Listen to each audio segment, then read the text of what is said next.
Bonjour gang, avec moi c'est Rachel Carbonneau, je travaille dans le Gado avec vous, mais on se voit moins souvent parce que je suis tout le temps en bas. Mais je voulais en fait faire une petite vidéo pour expliquer la technique ponction d'acide, mais sous échographie. Vous allez avoir aussi une vidéo avec une patiente live qu'on a demandé sa permission, mais je voulais quand même qu'on regarde, parce que ce qui est le plus complexe des fois, ça a l'air niaiseux, c'est l'équipement, c'est ça qui prend le plus de temps. Donc là, on peut s'approcher un peu, vous allez avoir, tu sais, ça peut changer d'une place à l'autre, c'est pour ça que je vais montrer qu'est-ce que nous on a comme équipement. Je vais vous montrer l'appareil d'écho tout de suite après. C'est important d'avoir, bon, des aiguilles. On a des aiguilles ici, là, pour geler. Moi, ici, j'ai une 25 puis j'ai une 22, là, pour faire un petit point à la peau pour geler, plus aussi pour geler un peu plus profond, là, avec la xylocaïne. Ça, on va voir ça. J'ai effectivement la proviodine pour pouvoir désinfecter avec un Gelco 16 qu'on a ici. Des gants stériles, un champ stérile. Et là, je vais vous montrer aussi le verre qu'on va utiliser, le styromousse. Je vais vous montrer dans le fond tout de suite parce que ça va prendre un petit tubulure. On a plein de tubulures d'intraveineux. Il y en a vraiment de plein de différentes sortes. C'est ça qui est un peu complexe. C'est pas vraiment grave, en fait, lequel qu'on prend. Il y a ici, il y en a un qui est petit qui lui, mais il y en a d'autres. Il y en a autant que ça se ressemble, en fait, c'est assez long. C'est une petite tubulure d'intraveineuse. Ce que ça ressemble à la fin, là, c'est ça ici. Là, hein? On a le Gelco qui est rentré dans le patient avec le verre qui va tenir finalement la tubulure. Là. Puis là, ça s'en va dans le contenant qui va recueillir l'acide. Ça ressemble à ça, le final. C'est ça qu'on veut avoir. Je vous le montre déjà fait, mais je vais en défaire un en fait, pour vous montrer comment ça fonctionne. Puis avec le Gelco. Fait que là, le Gelco, il est déjà là. Le champ stérile, je pense que j'ai fait pas mal de tours. Là, tant de parler tout de suite de la tubulure, là, je vais vous le montrer tout de suite. En fait, quand on prend la tubulure, c'est vraiment long. Puis là, tu sais pas trop quoi faire avec ça. Et ce qui arrive, là, c'est que là, je coupe ce bout-là. Comme ça.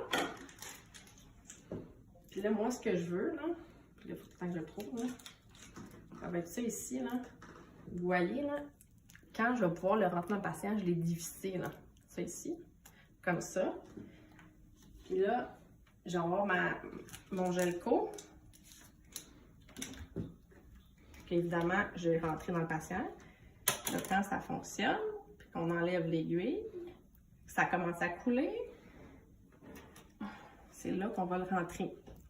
Là, c'est sûr qu'il faut faire ça assez vite parce que ça coule rapidement quand on est capable de le rentrer. Fait que ça, je vais vous le montrer parce que c'est comme niaiseux, mais c'est comme une étape, ça m'a pris du temps avant de le faire comme il faut.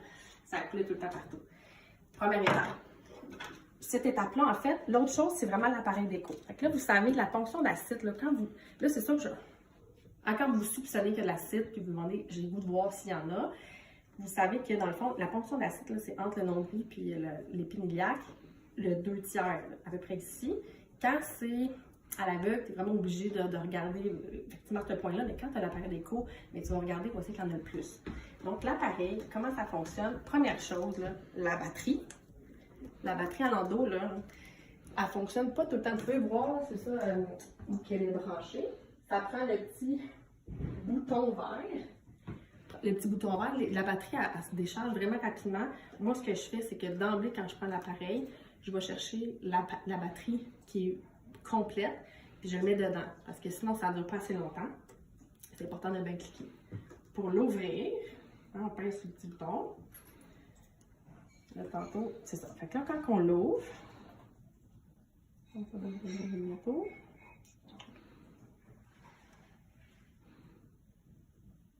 Bon. Pourquoi ça ne veut pas? Je sais pas. Ok, ça s'en vient.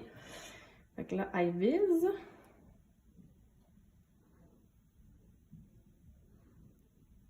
Bon, d'habitude, c'est pas long comme ça. C'est bien parce qu'on est en train de filmer que ça fait ça, là, mais c'est comme la vraie vie. Bon, on fait juste swiper pour l'enlever. Et là, on pèse juste sur scan. Okay. Une fois qu'on est rendu sur scan, on s'en va choisir la fenêtre qu'on veut. Parce qu'on peut choisir cardiaque, abdomen, obstétrical, poumon. Là. Fait que là, on clique sur abdomen. Okay.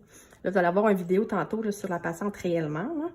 Les seuls boutons, là, c'est ici la profondeur, puis le gain. Hein, le gain, c'est juste pour changer si on veut que ce soit plus noir ou plus blanc.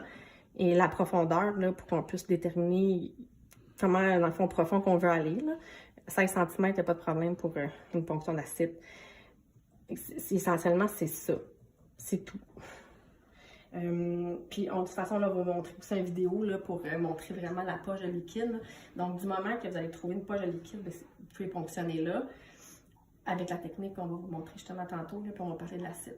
Je pense que ça fait le tour. Ah, l'autre chose que je veux faire, que je veux juste vous dire, là, n'oubliez pas de préparer le verre en styromousse puis de le couper avant. Puis avoir un papier ruban. Ça ressemble pas mal à ça. Et voilà. Merci.